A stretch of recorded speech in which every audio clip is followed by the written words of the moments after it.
Bismillahirrahmanirrahim. Assalamualaikum warahmatullahi wabarakatuh. Alhamdulillah Rabbil alamin. Wassalatu wassalamu ala asrofil anbiya wal mursalin wa alihi washabihi ajmain amma ba'du. Selamat malam. Salam sejahtera bagi kita sekalian. Yang saya hormati Ketua Majelis Permusyawaratan Rakyat Indonesia Republik Indonesia Saudara Ahmad Muzani, Ketua Dewan Perwakilan Rakyat Republik Indonesia Saudari Puan Maharani, Ketua Dewan Perwakilan Daerah Republik Indonesia Saudara Sultan Bakhtiar Najamuddin, Wakil Ketua Dewan Perwakilan Rakyat Republik Indonesia Profesor Sufmi Dasko Ahmad, Saudara Adis Kadir, Saudara Saan Mustafa, Saudara Cucun Ahmad Samsurizal, beserta seluruh anggota DPR RI yang hadir, para ketua dan wakil ketua delegasi parlemen anggota Parliamentary Union of the OIC Member States, PUIC, President of the National Assembly of Ivory Coast, His Excellency Mr. Adama Bictogo, President of the National People's Assembly of Algeria, His Excellency Mr. Ibrahim Bughali, Speaker of the Council of Representatives of Bahrain, His Excellency Mr. Ahmad Al-Musalam, President of the Transitional Legislative Assembly of Burkina Faso, His Excellency Mr. Bougouma Ousmane, Speaker of the Islamic Consultative Assembly of Iran, His Excellency Dr. Muhammad Bagher Khalibaf, Speaker of the House of Representatives of Malaysia, His Excellency Tan Sri Dato' Johari bin Abdul, Chairman of the Shura Council of Oman, His Excellency Mr. Khalid Hilal Nasir Al-Ma'awali, President of Majlis Ash-Shura of Saudi Arabia, His Excellency Mr. Abdullah bin Muhammad bin Ibrahim Al-Sheikh, para pimpinan Parlemen Negara Islam yang hadir, para duta besar negara sahabat yang hadir, pimpinan dan perwakilan organisasi internasional yang hadir, para hadirin semua yang saya hormati dan saya muliakan, rekan-rekan media yang saya hormati. Pertama-tama, izinkan saya menyampaikan bahwa undangan ini, di mana saya diminta berbicara di hadapan majelis yang penting ini, adalah kehormatan besar bagi saya sebagai Presiden Republik Indonesia. Hari ini saya berbicara dengan wakil-wakil dari seperempat manusia yang ada di bumi ini. Saudara-saudara adalah wakil-wakil dari seluruh umat Islam, dari negara-negara Islam di dunia. Karena itu, ini adalah kehormatan yang sangat baik bagi saya. Terima kasih atas kehormatan ini. Pada hari yang baik ini, di tanah Jakarta yang hangat, saya menyampaikan rasa syukur dan kebanggaan bahwa Indonesia dipercaya menjadi tuan rumah sesi ke-19 Perkumpulan Parlemen Negara-Negara Islam, Parliamentary Union of OIC Member Countries. Sekaligus merayakan peringatan 25 tahun berdirinya organisasi ini. Perkumpulan Parlemen Negara Islam ini lahir dari kesadaran bersama bahwa dunia Islam membutuhkan wadah kebersamaan antara lembaga parlemen dalam menghadapi tantangan global dan untuk membela kepentingan umat Islam dimanapun. Sejak dibentuk pada tahun 1999, Perkumpulan Parlemen Negara-Negara Islam bertekad menjadi jembatan diplomasi parlementer yang memperkuat solidaritas, menyuarakan keadilan, dan menghadirkan solusi-solusi bagi masalah-masalah yang pelik dalam kehidupan global. Dalam hal ini dan dalam dunia yang kini tengah dilanda polarisasi, konflik, saingan antara negara-negara besar, keberadaan organisasi ini semakin penting, semakin relevan, dan semakin mendesak. Lebih dari itu, izinkan saya menegaskan bahwa konstitusi negara kami, Undang-Undang Dasar 1945, secara tegas mengamanatkan kepada bangsa Indonesia untuk turut serta dalam menjaga ketertiban dunia yang berdasarkan kemerdekaan, perdamaian abadi, dan keadilan sosial. Ini adalah kompas moral dan dasar pijakan utama kebijakan luar negeri bangsa Indonesia. Hadirin sekalian yang saya hormati dan saya muliakan, sebelum kita membahas isu-isu besar yang tengah dihadapi dunia Islam sekarang, saya mengajak kita semua merenungkan kisah dan keteladanan para tokoh besar dalam sejarah Islam.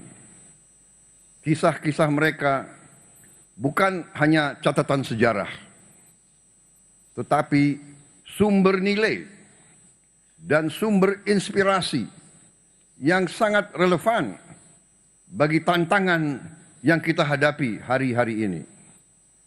Kita bisa belajar dari keberanian mereka, keteguhan mereka, kecerdasan mereka dalam membela kebenaran, dan keberhasilan mereka dalam membangun peradaban.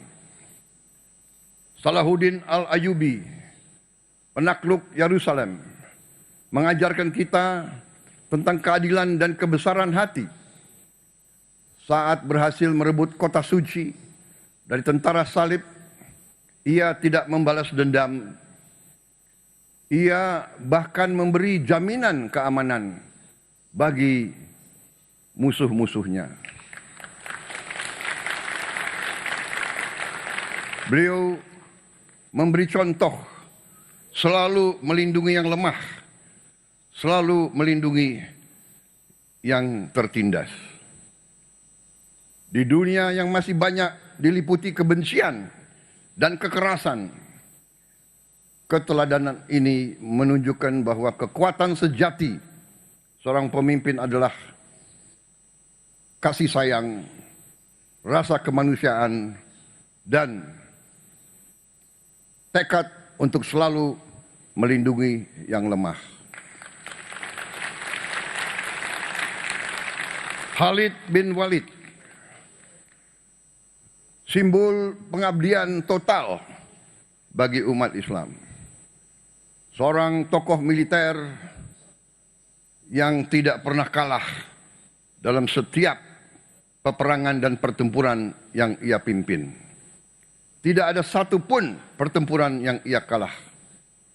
Namun ketika diminta turun dari jabatannya, ia menerima keputusan itu tanpa ragu-ragu dan patuh kepada pemimpin dan kepada umatnya. Keikhlasan ini menunjukkan kepada kita bahwa kekuasaan bukan tujuan, melainkan suatu amanah, suatu pelajaran penting bagi kita semua yang memegang peran kepemimpinan hari ini dimanapun. Saudara-saudara, Umar bin Khattab membangun pemerintah yang adil dan efisien. Ia meyakini untuk memeriksa keadaan rakyatnya.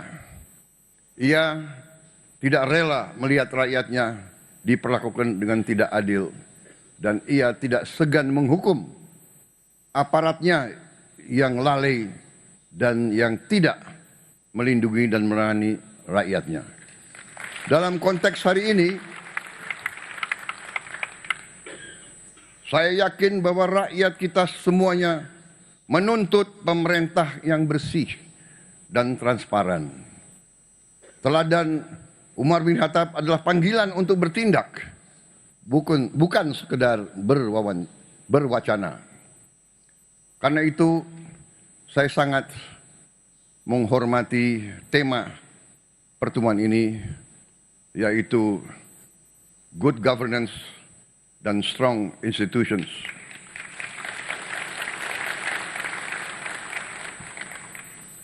Tokoh lain dalam sejarah Islam, yaitu Muhammad Al-Fatih, penakluk Konstantinopel di usia 21 tahun. Simbol dari pemimpin yang menggabungkan ilmu pengetahuan, sains, iman, dan visi. Ia mempersiapkan penaklukan bukan hanya dengan kekuatan, tapi dengan teknologi, logistik, dan moral yang tinggi. Ia menunjukkan bahwa pemuda Islam bisa menjadi pemimpin dunia jika dibekali pendidikan dan keyakinan yang benar. Hadirin yang saya muliakan, beberapa hari yang lalu saya mendapat kehormatan berbicara di hadapan parlemen Turkiye di Ankara. Dalam forum itu saya menegaskan kembali komitmen Indonesia, komitmen bangsa Indonesia yang tidak akan pernah surut, tidak akan pernah berhenti dalam membela hak rakyat Palestina untuk merdeka.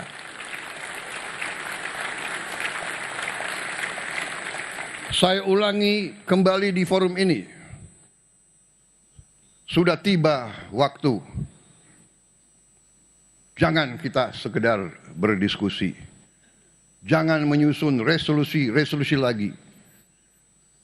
Rakyat Palestina terlalu lama menjadi korban. Rakyat Palestina membutuhkan suatu keberpihakan, suatu tindakan yang nyata.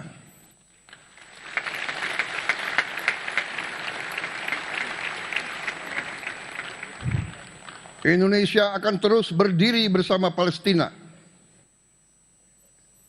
Perjuangan ini akan semakin kuat bila kita, dunia Islam, negara-negara Islam yang mewakili seperempat umat manusia, bisa bersatu. Marilah kita atasi perbedaan kita. Marilah kita atasi kecurigaan kita. Marilah kita atasi rivalitas di antara kita. Marilah kita lihat hal-hal yang penting, yaitu keselamatan umat Islam. Marilah kita melihat masa depan peradaban Islam. Islam pernah memimpin dunia dalam peradaban, dalam sains dan teknologi. Dan kita harus kembali untuk meraih sains dan teknologi supaya kita bisa mengangkat kesejahteraan rakyat kita. Tidak mungkin kita kuat kalau rakyat kita miskin.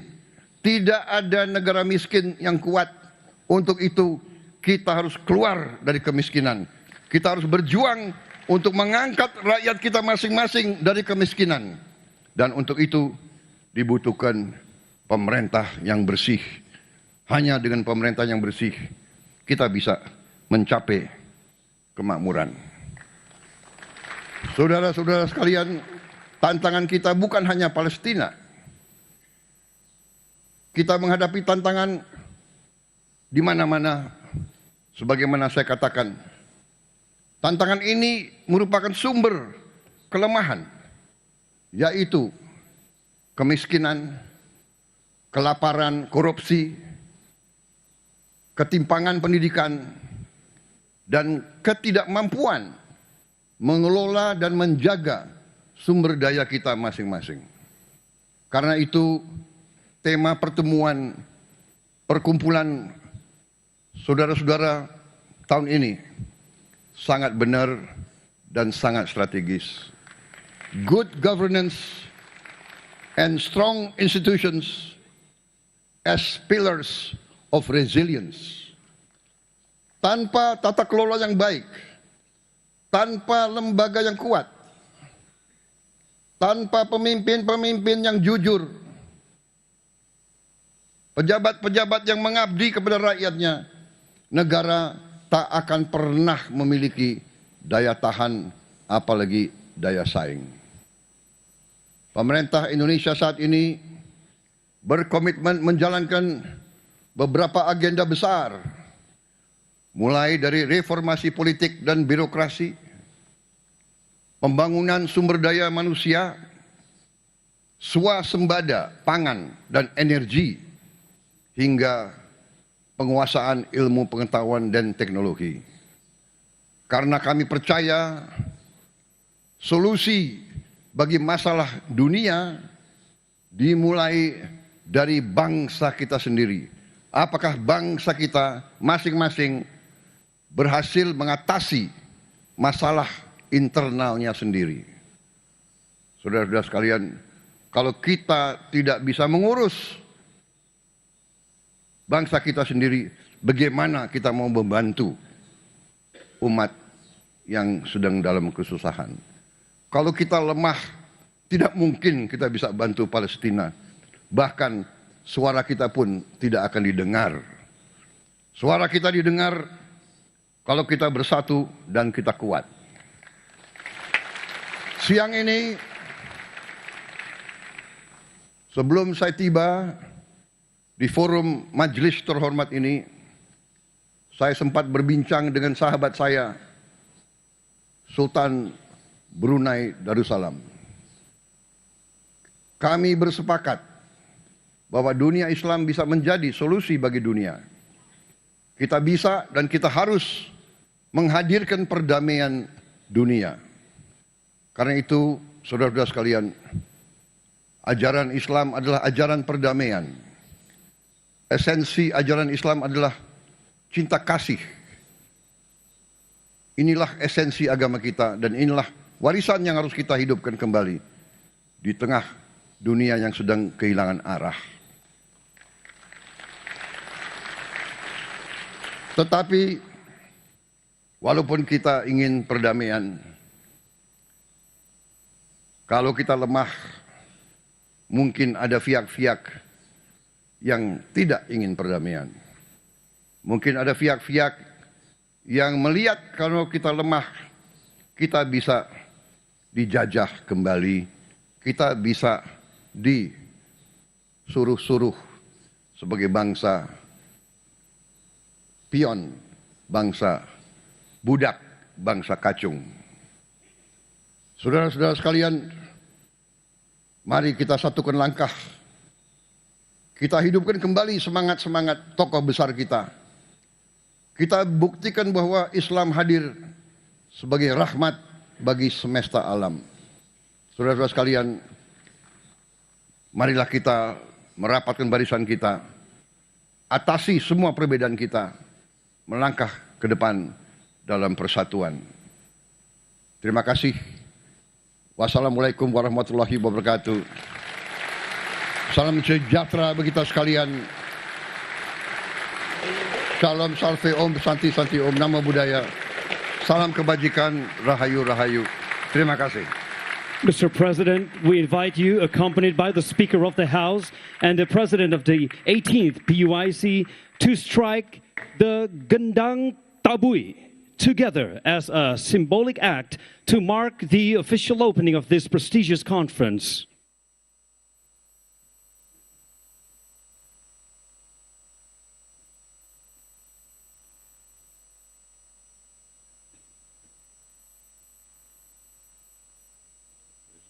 Thank you.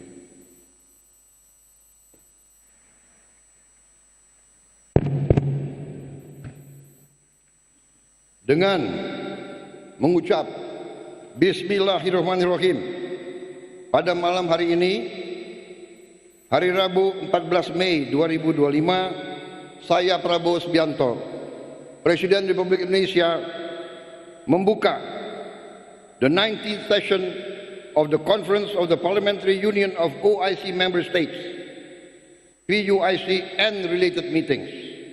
Thank you very much.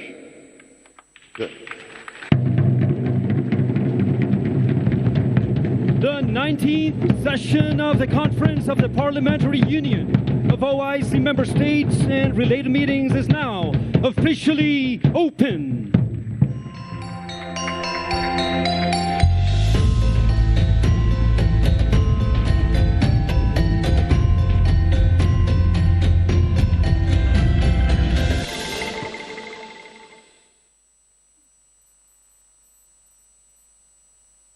Excellencies, distinguished guests, ladies and gentlemen, we have now witnessed the inaugural session of the 19th session of the Conference of the Parliamentary Union of OIC Member States, PUIC, and its related meetings.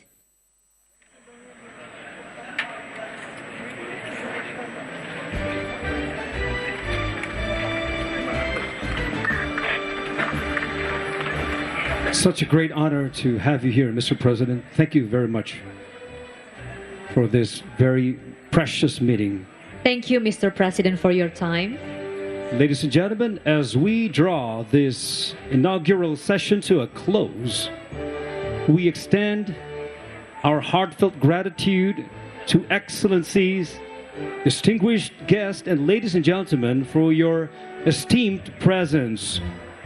May this moment mark the beginning of a successful and impactful conference, advancing the shared values of good governance, strong institutions. Pemirsa, baru saja kita saksikan bersama jalannya sesi inaugural PUIC ke-19.